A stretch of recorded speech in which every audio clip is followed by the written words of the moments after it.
Bonjour à tous. Alors aujourd'hui dans la Minute Locale, j'ai envie de vous parler d'une place très spéciale, mais qui est paradoxalement très peu connue malgré son emplacement en plein centre de Paris.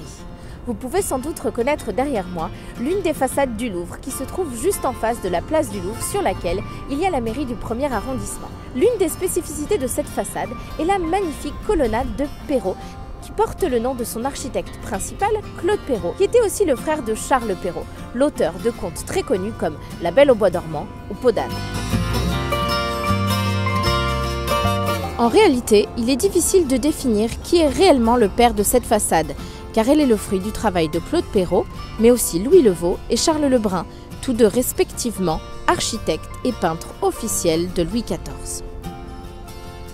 Ça peut nous paraître un peu étonnant aujourd'hui, mais à l'époque de la rénovation du Louvre par Louis XIV, c'est cette partie-là du château qui était la plus importante, parce qu'elle était le point de contact entre le Louvre et les Parisiens.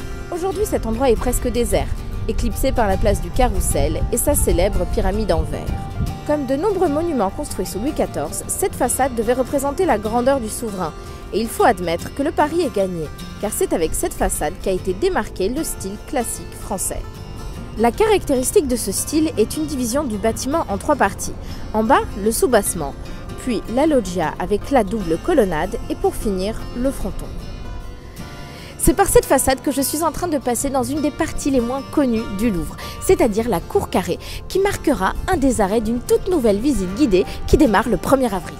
Cette visite guidée est un free tour, c'est-à-dire une visite gratuite lors de laquelle je vais vous introduire à l'histoire de Paris en répondant à 10 questions qui me semblent les plus intéressantes sur la ville. J'espère que vous viendrez donc nombreux découvrir l'histoire de Paris avec moi. C'est tout pour moi pour cette Minute Locale, j'espère qu'elle vous a plu et que vous viendrez découvrir cette partie du Louvre le plus vite possible. En attendant, moi je vous souhaite de voyager au quotidien le plus possible, je vous souhaite de passer une excellente soirée et je vous dis à bientôt.